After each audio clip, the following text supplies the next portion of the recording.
இன்னைக்கு வந்து ரொம்பவே ஈஸியா வாழைப்பழத்தை வச்சு 5 நிமிஷத்துல ஒரு ஸ்நாக்ஸ் எப்படி செய்யறது அப்படிங்கறத தான் இந்த வீடியோல பார்க்க போறோம்.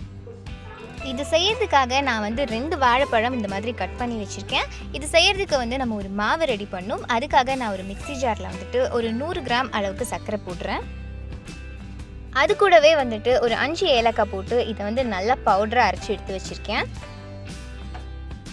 இப்போ இது கூடவே வந்து நம்ம கட் பண்ணி வச்ச வாழைப்பழத்தை எல்லாம் போட்டு அதையும் நல்லா அரைச்சு எடுத்து வச்சுக்கலாம்.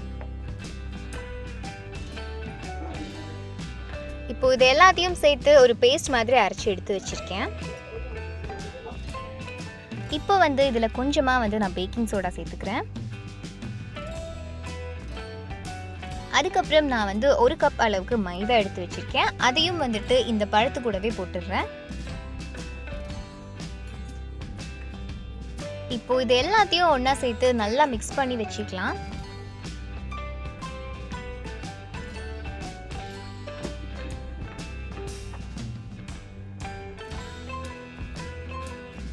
இப்போ வந்து நான் துருவின தேங்காய் எடுத்து வச்சிருக்கேன். அதையும் வந்துட்டு இது கூட ஒரு 3 ஸ்பூன் அளவுக்கு போட்டுக்கிறேன்.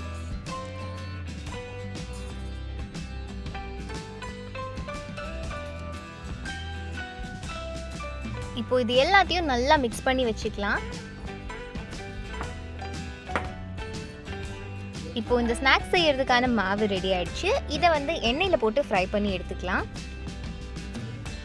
இதை ஃப்ரை பண்ணுறதுக்காக நான் எண்ணெய் ஊற்றி வச்சுருக்கேன். என் கையிலையும் வந்துட்டு நான் கொஞ்சமாக எண்ணெய் தேய்ச்சிருக்கேன். ஏன்னா அந்த மாவு வந்து கையில் ஒட்டாமல் இருக்கிறதுக்காக. இப்போ எண்ணெய் நல்லா சூடாயிடுச்சு. நம்ம இது எல்லாத்தையும் அதில் கொஞ்சம் கொஞ்சமாக போட்டு ஃப்ரை பண்ணி எடுத்துக்கலாம்.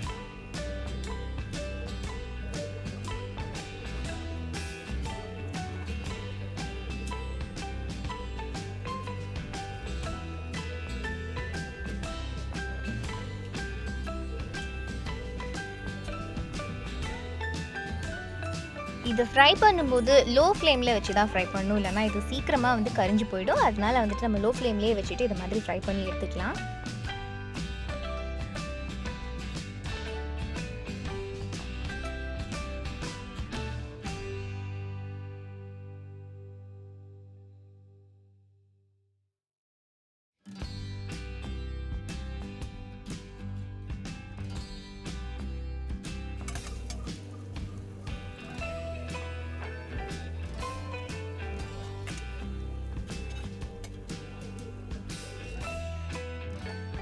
இப்போ வந்து 2 சைடுமே நல்லா வந்துட்டு ஒரு ப்ரௌன் கலராக ஃப்ரை ஆகி வந்துடுச்சு. இந்த டைமில் நம்ம இதை எடுத்துக்கலாம்.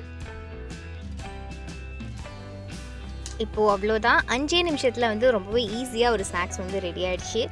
இது எப்படி இருக்குது அப்படின்னு நீங்களும் ட்ரை பண்ணி பாருங்கள். இந்த வீடியோ பிடிச்சிருந்தா லைக் பண்ணுங்கள், ஷேர் பண்ணுங்கள், மறக்காமல் நம்ம சேனலுக்கு சப்ஸ்கிரைப் பண்ணுங்கள். தேங்க்யூ.